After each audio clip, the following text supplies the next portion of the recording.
Shalom teman-teman yang terkasih dalam Tuhan Yesus Kristus. Apa kabar teman-teman semua? Semoga teman-teman dalam keadaan sehat walafiat dan terus ada dalam kasih dan penyertaan Tuhan. Ya teman-teman, jumpa lagi bersama saya di channel DM News.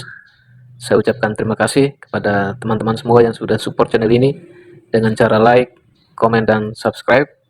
Kiranya Tuhan Yesus senantiasa memberkati.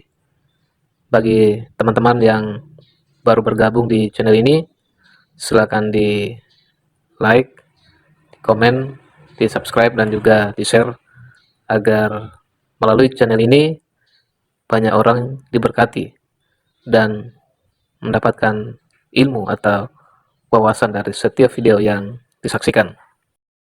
Ya teman-teman yang terkasih dalam Tuhan Yesus Kristus, dalam video kali ini kita akan menyaksikan kesaksian yang luar biasa dari seorang artis penyanyi terkenal, yaitu Lydia Nursaid. Dia menceritakan perjalanan spiritualnya dan kemudian ia percaya kepada Yesus Kristus sebagai Tuhan dan Juru Selamatnya. Dalam perjalanan iman ini tidaklah gampang, sampai ia memutuskan percaya pada Kristus. Karena orang tuanya, mereka adalah latar belakang dari Islam yang sangat taat. Ayahnya berasal dari Pulau Madura, sedangkan ibunya berasal dari Minang. Kalau kita lihat dari latar belakang orang tuanya saja, pasti kita tahu mereka adalah orang-orang Islam yang sangat taat beragama. Apalagi anaknya murtad percaya pada Kristus. Kemudian ia menceritakan bahwa ketika dia percaya pada Kristus, dia mendapatkan penolakan dari keluarganya, bahkan diusir dari keluarganya. Tetapi kemudian Lydia Nursaid tetap percaya sepenuhnya kepada Kristus sebagai Tuhan dan Juru Selamatnya. Dan bagaimana kesaksian selengkapnya? Mari kita sama-sama saksikan cuplikan video berikut ini. Saya berharap teman-teman bisa menonton sampai tuntas, agar teman-teman juga boleh mendapatkan poin diberkati melalui kesaksian dari Lydia Nursaid. Selamat menyaksikan, Tuhan Yesus memberkati.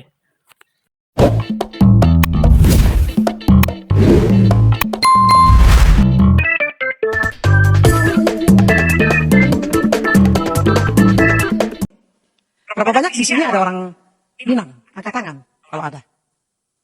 Nggak ada. Madura, angkat tangan. Orang Madura. Nggak ada. Ibu saya Padang Pariaman. Bapak saya Madura Bangkalan. Ini latar belakang saya. Tak kenal maka tak sayang. Kalau saudara lihat sekarang umpamanya T-Bone melayani Tuhan. Saudara lihat seumpama. Yang saudara lihat adalah bintang terkenal melayani Tuhan. Kenapa kok bisa dia mau melayani Tuhan? Kok dia bisa kenal Yesus? Kesaksiannya bagaimana?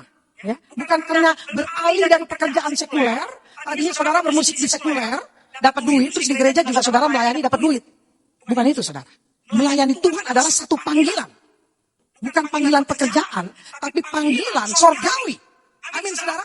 Ini berbeda sama panggilan pekerjaan. Kerjanya di mana? Saya kerja di ladang Tuhan, masih kerja, berarti butuh gaji. Ya, saudara. Saya nomor saudara. Ini 6 ya. 4 laki, 2 perempuan. 2 perempuan di tengah saya dan Imanian. 6-6-nya satu perut. Itu bapak saya, Muhammad Said Bawazir, atau lebih dikenal dengan Said Kelana. Next. Kita main film itu waktu kecil bisa sibuk si Mamat. Setelah dewasa menjadi The Big Kids. Kecilnya periode kids. Waktu yang tadi itu kita nyanyi Gali dan Ratna. Cukup terkenal lagunya. Dan akhirnya second songnya dinyanyikan sama Krisya. Ciptaannya Mas Guru. Ya. The Big Kids. Saudara, saya main tenor, adik saya Imanian main alto, saxophone, abang saya main trompet, main drum, bass, gitar, keyboard, semua main. Jadi satu perut ini dididik bapak saya supaya seperti The Jackson 5 atau The Osmond Brothers. Itu obsesi bapak saya. Tidak boleh ada orang lain masuk ke grup ini. Ya, bapak saya bilang, saya bisa main drum, saya main bass, saya main tenor, ya, abang saya main trompet, ini main gitar. Semua harus bisa segala alat musik. Kalau satu sakit, gantiin. Ya, nah ini yang terjadi. Next. Ini yang Maryam. Yang tadi saya nyanyikan lagunya. Terlalu banyak peristiwa yang telah ku alami. Cukup meledak, nggak pakai bom, meledak. Terkenal lagu ini. Ya, kaset ini mana sampai sekarang juga orang masih pada punya. Ya, next. Dia Maniar, Perara Cinta, cover albumnya ini. Dan lihat body saya sekarang, dulu seperti botol Coca-Cola. Sekarang Gucci Cina sedikit. Ya, saudara. Nah, saudara, sampai di sini dulu fotonya. Saya mau saksikan bagaimana didikan orang tua. Kita nggak sekolah di luar, kita homeschooling. Dari kecil sampai lulus SMP, saudara. Dan kita show kemana-mana, saudaraku terkasih. Dan setelah itu, waktu SMA, baru abang saya saja yang masuk ke sekolah umum. Kita yang perempuan enggak. Jadi kita perempuan dua ini seperti dipingit, saudara. Ya, seperti dipingit. Saya sama Imaniar nggak pernah pacaran, nggak pernah punya pacar. Ya, saya ketemu Yongki suami saya, yang sekarang juga menjadi hamba Tuhan, seorang gitaris. Dulu grup band dia adalah Spirit Band. Terus grup band dia adalah Yopi Hitam Combo. Grup band dia bersama banyak grup band dia digabung dengan beberapa musisi.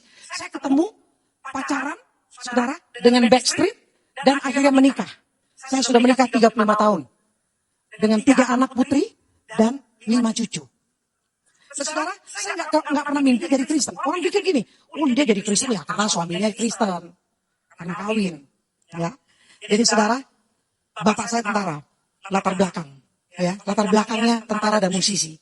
Jadi waktu dia didik kita di asrama di Kodam 5 Jaya ini Jalan Surya Pranoto, ya, Duta Merlin di belakangnya itu asrama kita. Dari kecil saya dibesarkan di situ menjadi anak tentara. Bangun pagi jam 5 olahraga, habis itu sekolah. Di dalam situ ada sekolahan, saudara. Jadi sekolahnya di depan aja, saudara. Zaman SD, ya. Habis itu saudara pulang, guru udah siap, guru bahasa Arab, saudara. Kita rutin urusan rohani dari jam 5 pagi sampai tengah malam, saudara. Wajib sehari 5 kali melakukan ibadah. Bapak saya begitu keras. Didikan musik dan main trompet, musik segala, itu didikan 100% ayah saya. Tapi saudaraku terkasih, akhirnya kami menjadi artis di era ini. Dan waktu kita terkenal, saudaraku terkasih, saya waktu itu, umur 10 tahun sudah pernah bertanya dalam hati saya. Walaupun saya melakukan ibadah dengan setia, pertanyaan saya waktu umur 10 tahun udah takut mati. Kalau mati kemana? Ini pertanyaan saya. Anak umur 10 tahun bertanya. Maka, bapak saya bilang, kumpulkan amal ibadah. Kalau mati insya Allah masuk surga. Amal ibadah kumpulkan, lakukan hal baik.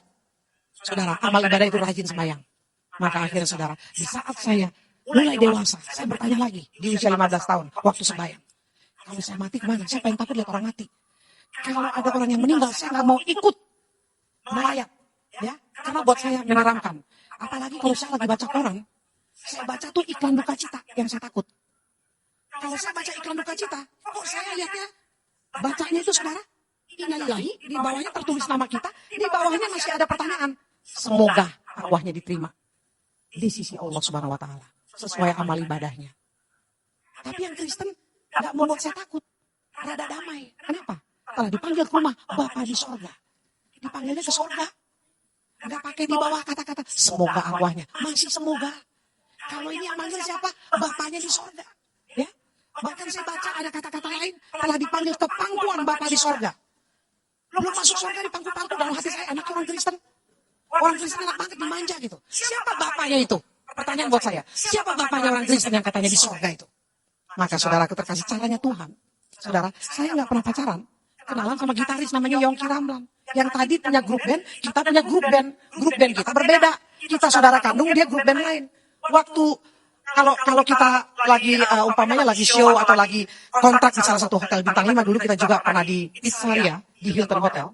Saudara, tahun-tahun sekitar 85, 88 ya saudara, tahun itu. Saudara, waktu kita musik pada break, kita ngobrol sesama anak band.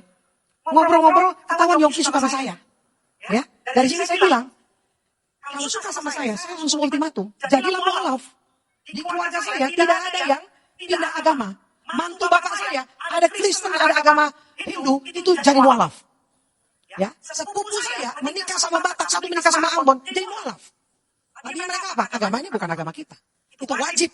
Saya bilang sama Yongki, kalau suka sama saya, jangan pacaran lama-lama dulu, masuk mualaf dulu, baru boleh pacaran sama saya. Karena kalau ketahuan bapak saya bahaya.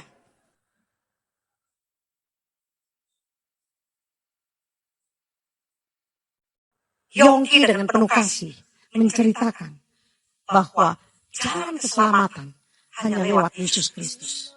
Oh, saya tolak. Yesus Kristus itu Isa Al-Masih, Nabi saya. Singkatnya saudara, Yongki menjelaskan siapa Allah itu yang datang menjadi manusia. Dia tunjukkan semua ayatnya kepada saya. Dia jelaskan kepada saya tetap tolak. Saudara, karena buat saya tidak mau menerima Isa Al-Masih dituhankan. Tapi waktu setelah diskus sama Yongki, saya pulang, saya pinjam Alkitab tetangga. Ya, saya punya tetangga kebetulan dia Kristen. Motivasi saya bukan mencari kebenaran, bukan mencari keselamatan, tapi mencari kelemahan isi Alkitab. Kalau saya dapati kelemahan isi Alkitab, saya bisa serang iman Yongki. Kalau dia kalah, dia ikut agama saya. Waktu saya punya kitab, saya banding-bandingkan, saudara. Di rumah saya, di rumah orang tua saya, didapati sama orang tua saya punya Alkitab. Alkitabnya orang Kristen. Karena saya simpan di lemari. Ketahuan dibongkar. Dan saya diusir, tidak diakui anak. Bapak saya bilang, malam ini juga kau bukan anakku lagi. Karena kau sudah berani punya kitab orang Kristen. Saya bilang, saya punya Alkitabnya orang Kristen, mencari kelemahan Injil. Supaya Yongki, lemah imannya, saya bisa ajak dia menjadi mualaf. Tapi bapak saya nggak mau tahu. Saya diusir dari rumah, usia saya 22 tahun, saudara. Saya pergi dari rumah, dan 3 tahun kemudian saya mantap terima Yesus. Kenapa? Nabi saya tidak pernah berkata, aku jalan ke sorga. Tapi Yohanes 14 ayat 6, akulah jalan dan kebenaran dan hidup, kata Yesus. Tidak ada seorang pun sampai kepada Bapa kalau tidak melalui aku. Tidak ada satupun orang di muka bumi ini berani berkata, aku jalan ke sorga. Dan dia berjanji akan datang kedua kali. Amin. Udah diusir 3 tahun, tiba-tiba masuk koran, kawin, jadi Kristen di gereja. Dia kan gak tahu bagaimana kesaksian saya jadi Kristen. Bapak saya. Yang dia tahu saya kawin karena jadi Kristen karena kawin. Oh, saudara dicari. Seperti itu, saudara, ya. Saya dicari dan saat itu ibu saya bilang bapak saya stroke. Ada di mobil. Tentunya saya sebagai anak 3 tahun gak ketemu bapak saya. Terus stroke.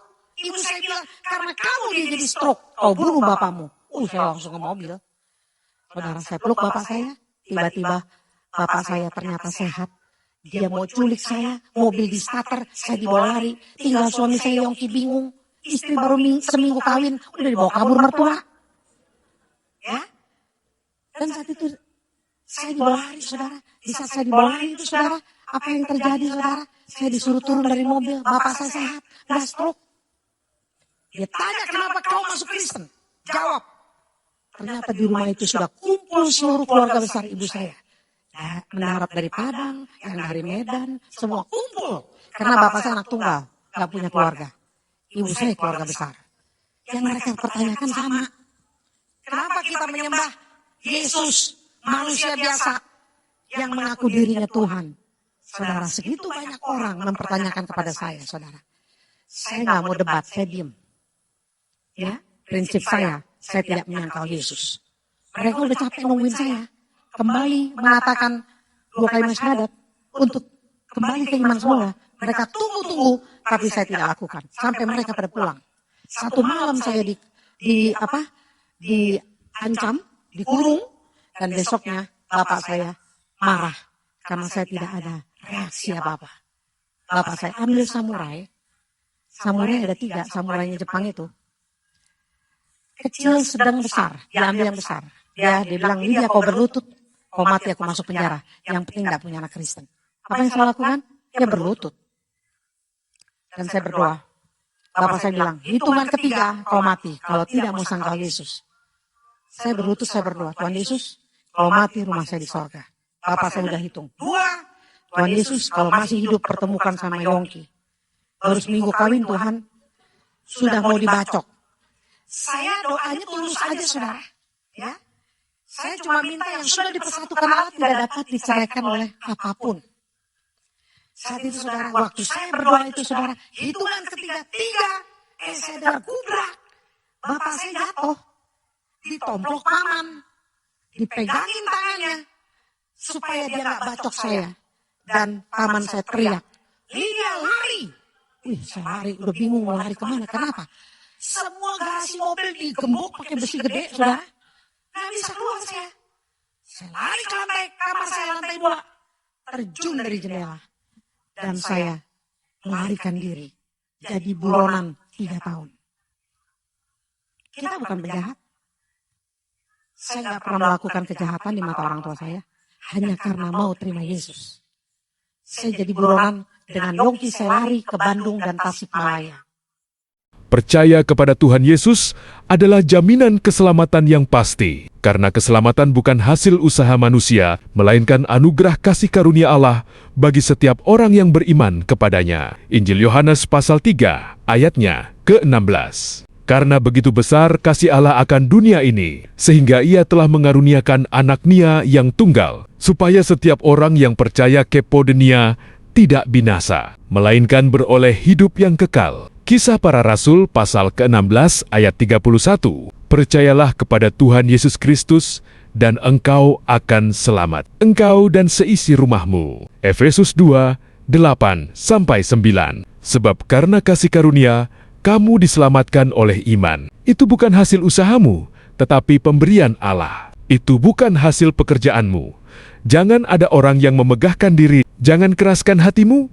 Percayalah kepada Yesus Kristus, maka engkau pasti selamat. Haleluya. Amin.